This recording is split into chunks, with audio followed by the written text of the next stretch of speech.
Sorotan lain, saudara, setelah selesai urusan mobil dinas baru, Gubernur Sumatera Barat kembali menjadi sorotan. Kali ini karena beredarnya surat permintaan sumbangan penerbitan buku ke sejumlah pengusaha di Sumatera Barat.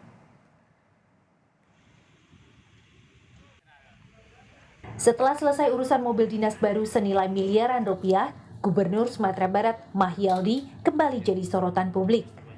Kali ini karena diduga mengedarkan surat permintaan sumbangan penerbitan buku yang ditandatanganinya. Surat diedarkan ke sejumlah pengusaha. Dan 5 peminta sumbangan ditangkap polisi dari Polresta Padang pada 13 Agustus lalu.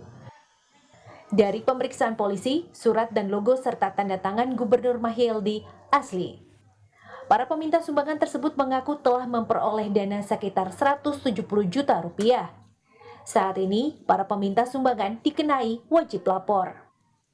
Pemanggilan terhadap pihak Bapeda Provinsi Sumatera Barat dan Setda Provinsi Sumatera Barat. Kemudian juga ada seseorang yang menjembatani dengan pihak gubernur berdasarkan keterangan dari kelima orang yang telah kita amankan ini.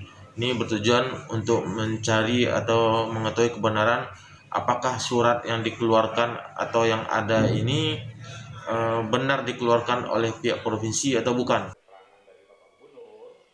Soal kebenaran adanya surat permintaan sumbangan, Gubernur Mahyaldi menolak berkomentar. Nanti itu urusannya lain nanti. Bapak minta mobil aja hari ini. Mobil aja dulu. Ya, nanti biar kita lanjut. Ya, nanti ini kita serahkan yang mobil dulu. Nanti itu ada yang.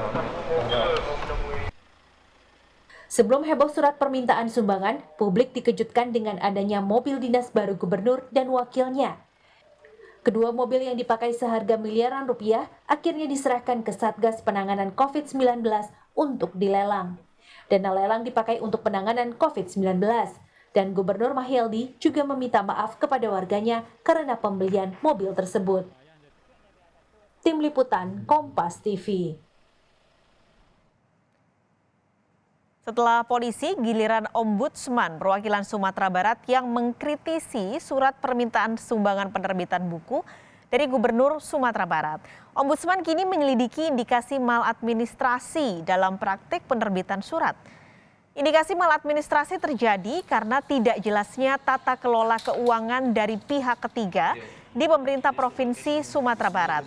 Menurut Ombudsman, daerah memang boleh menghimpun dana publik dari pihak ketiga yang biasanya tercatat sebagai pendapatan lain-lain. Namun, dia mengingatkan dalam pengumpulan, pengelolaan hingga penggunaan dana pihak ketiga harus memperhatikan akuntabilitas dan transparansi.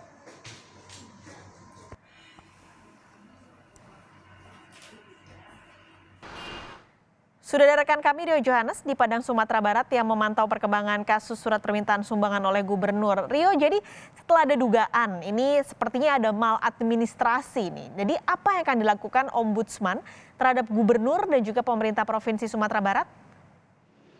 Ya, Mas Kalis dan juga saudara, memang terkait surat permintaan sumbangan yang bertanda tangan Gubernur Sumatera Barat.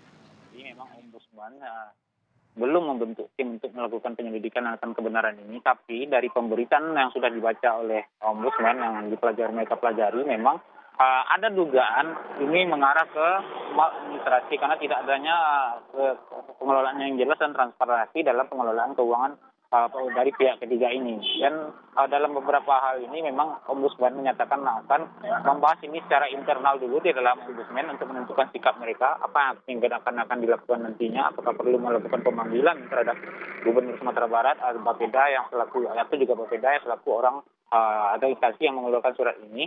Karena yang dalam hal ini memang Ombudsman Provinsi Sumatera Barat akan melakukan terlebih dahulu pembahasan secara internal terhadap surat ini. Berikut kutipan wawancara saya dengan Ombudsman Jember.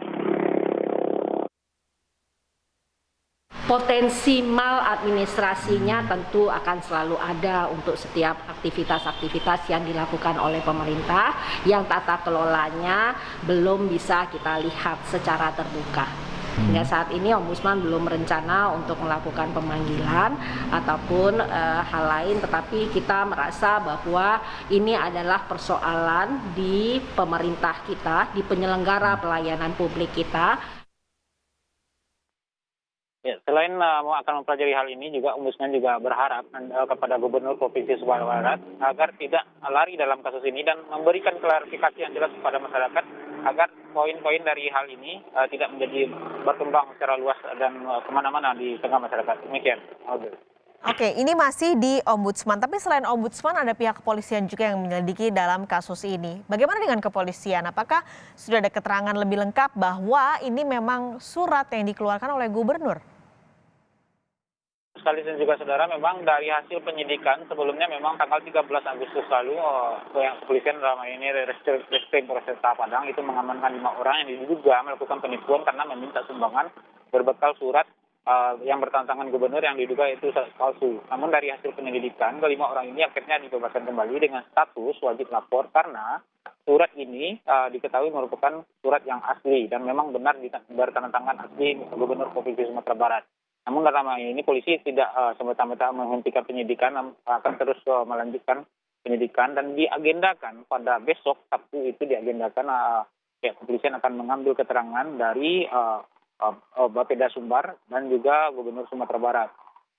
Surat pemanggilan untuk memintai keterangan itu sudah dilayangkan ke Bapeda dan Gubernur Sumatera Barat untuk klarifikasi terkait pengelolaan keuangan ini. Karena beberapa hal yang menjadi pertanyaan dari pihak kepolisian adalah jika memang benar boleh secara aturan boleh meminta sumbangan atau mengelola keuangan dari pihak ketiga, tapi itu harus transparan dan jelas karena dalam hal ini seharusnya sumbangan itu masuk ke rekening Provinsi Sumatera Barat. Namun dalam hal ini, dalam permintaan sumbangan untuk pembuatan buku profil Sumatera Barat ini, yang menjadi pertanyaan oleh polisi adalah uangnya ini masuk ke rekening pribadi. Demikian.